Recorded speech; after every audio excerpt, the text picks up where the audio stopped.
샬롬, 좋은 아침입니다. 잘 주무셨습니까?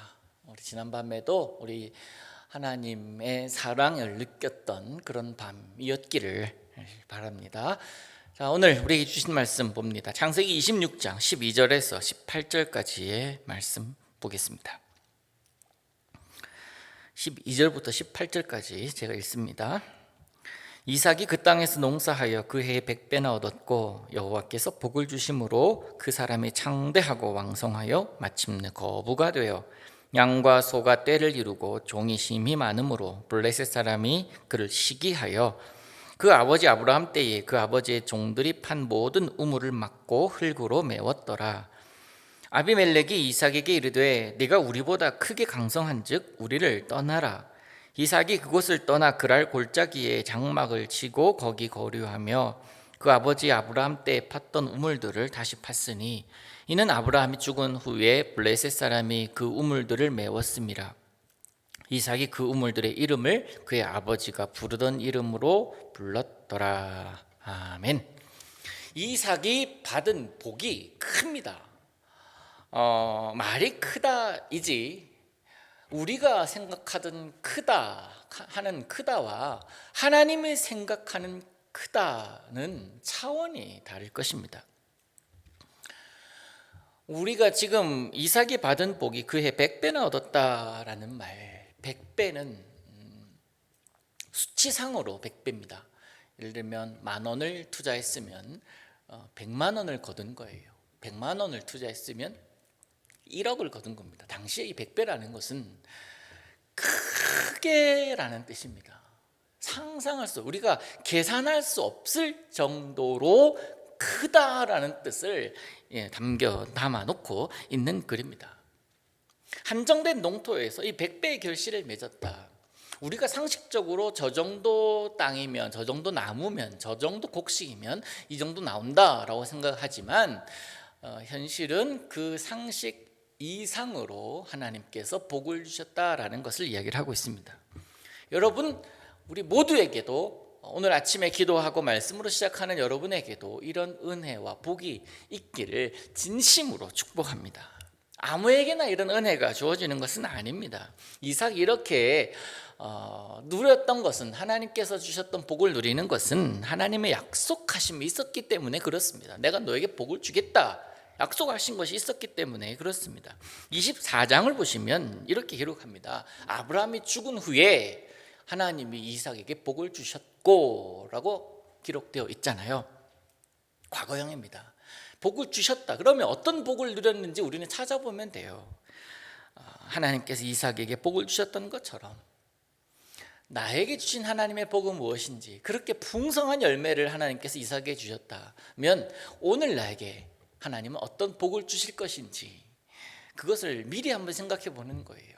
이때까지 주셨던 복을 기억하면서 오늘도 하나님은 이런 은혜를 주시겠지, 이것을 나는 감사함으로 하나님께 영광 돌릴 거야 라고 생각하면서 하루를 여러분 시작해 보시기를 바랍니다. 얼마나 기대감이 있고 얼마나 흥미가 있겠습니까? 농사를 했는데 말씀 그대로 보면 그 100배나 얻었다라고 기록하고 있습니다. 그리고 당연히 그러한 수확으로 인하여 마침내 거부가 되었다라고 이야기합니다. 거부가 되었다, 큰 부자가 되었다. 그러면 이제 떵떵거리며 살기만 하면 되는데, 그런데 그렇게 얻은 복을 가로채려는 자들이 있습니다. 가로채려는 자들이 있어요. 여러분, 이것을 기억해야 됩니다. 하나님께서 허락하신 복이라고 할지라도 세상의 질투는 끼어들기 마련입니다. 하나님께서 이 모든 것을 누렸다고 할지라도 모든 사람들이 박수치면서 참 하나님께서 이루어내신 것이다 라고 하면서 좋아하는 것이 아니라, 아무리 선한 것이라고, 아무리 그래서 선한 열매라고 할지라도 그것을 시기하는 자들이 있고 질투하는 자들이 있고, 또한 그것을 빼앗으려고 하는 자들이 분명히 있다라는 거예요. 하나님께서 주셨기 때문에 세상 사람들이 그것에 대해서 건드리지 않았으면 좋겠지만 사람들은 질투하기 마련입니다. 믿음의 사람이 받을 복을 온전히 누리기 위해서는 그래서요, 그 복을 내 것으로 뿌리 내릴 수 있도록 하는 방법을 알아야 됩니다. 블레셋 사람들이 이삭이 받은 복을 보고 시기하지요. 그러면서 아버지 아브라함부터 아브라함이 판 우물을 다 메워버립니다. 생명선을 그저 그냥 잘라버린 거예요. 위기감이 감돌 수밖에 없습니다. 그러면서 아비멜렉 얘기합니다. 떠나라. 너 원래 우리 사람이 아니잖아. 떠나라. 만약 떠나지 않으면 전쟁이라도 벌일 그런 모습입니다. 그러면서 이삭이 거주하고 있는 이 그랄 땅, 이 보통 땅이 아니거든요. 이삭이 농사를 하는 것이 뭐 우리랑 다를 바가 없었는데 이 수확하는 것이 다르거든요. 내가 취해야 되겠다. 떠나라. 모든 그랄 사람들이 한 마음으로 이 블레셋 사람들이 또 한 마음으로 이삭을 쫓아 보내려고 합니다. 이삭은 그에 맞서지 않습니다. 싸우지 않아요. 오히려 피해 줍니다. 그래 알겠다. 그리고 그를 품으면서 양보합니다. 이게 이삭의 위대한 점이에요.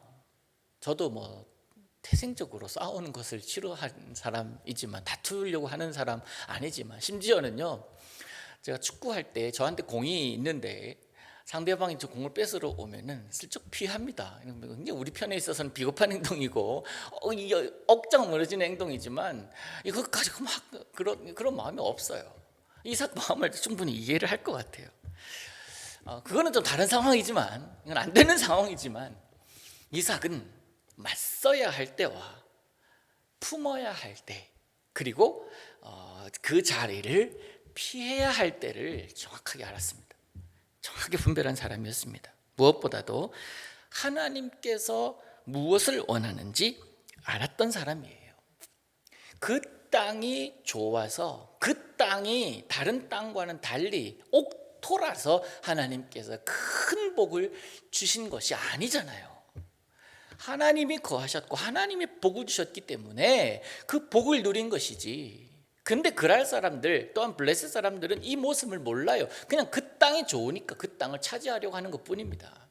이삭은 그걸 정확하게 알고 있기 때문에 내가 어디를 가든지, 내일 우리가 나눌 말씀이지만 우물을 파면 나오잖아요. 이삭이 뭐 수맥 기술이 있었겠습니까? 그 물길을 그가 잘 알았겠습니까? 어떤 땅을 파든지 하나님은 그 땅으로 물을 가게 만드시는 거예요. 이 하나님의 사람의 누리는 복 아닙니까? 이삭은 그래서 품어야 할 때와 내쳐야 할 때, 물러서야 할 때와 당당하게 맞서야 할 때를 알았던 사람입니다. 그것을 떠납니다. 멀지 않은 곳 그랄 골짜기에 장막을 칩니다. 여러분, 하나님의 사람은 그래서 오늘 기억해야 될 것은 어디를 가든지 평화를 이루는 사람이다라는 거예요. 내가 누리고 있는 것, 내가 얻어야 될 것, 그것 보이는 그것을 지키기 위하여 싸우는 것이 아니라 하나님께서 주시는 복이 있기, 하나님이 복이기에 하나님이 거하시는 어느 곳이든 자기는 괜찮다라는 것.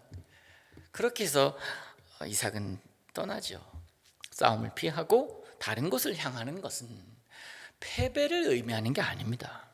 이삭이 힘이 없어서 이렇게 옮기는 게 아니잖아요. 아비멜렉이 한 이야기가 있습니다. 16절을 보시면 아비멜렉이 이삭에게 말하죠. 내가 우리보다 크게 강성한 즉 우리를 떠나라. 너는 어디를 가든지 할 수 있잖아 라는 그런 의미도 있고요. 또 아비멜렉이 이렇게 얘기하는 것은요, 이삭이 져준다는 사실을 알고 있습니다.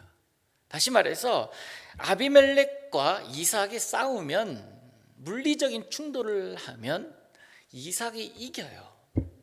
그죠? 강성한 즉 이삭이 이길 수 있는 것 같아요. 그 누구도 넘볼 수 없는 힘을 가지고 있습니다. 그런데 이삭은 부딪힘을 피하고 있는 거예요. 평화를 유지하고 싶은 그런 모습이 보이지 않습니까? 사랑하는 성도 여러분, 오늘도 여러분으로 인하여 다툴 만한 상황도 없어지고 평화가 임하기를 원합니다. 보이게 또한 보이지 않게 은근히 싸움을 걸어오는 이들이 있어요. 괜히 시비를 거는 자들이 있습니다. 마음 힘들게 하는 그런 사람들이 있습니다. 그런 상황을 잘 이겨낼 수 있는 지혜가 있기를 원합니다. 물론 매번 물러가고 매번 져야 되는 상황은 아니에요. 싸워야 할 때는 싸워야죠. 다만 이 상황 속에서 하나님이 내가 어떤 모습을 보이기를 원하시는지를 깨달아 알아가는 것, 그게 지혜다라는 거예요. 이삭이 계속 거기에 머무르기 위해서 칼을 빼들었다면 우리는 또 다른 역사들을 이제 보게 될 것이지만 내일 봐야 될 우물, 옮겨갈수록 거기서도 우물이 나오고 이런 신기한 일들을 우리는 경험을 하지 못했을 것입니다. 오늘도 여러분들로 인하여 여러분이 있는 곳에 다툼이 그치고 평화가 임하기를 원합니다. 다투려고 할 때에 이것이 하나님의 뜻이 아니다라면은 멈춰야 돼요.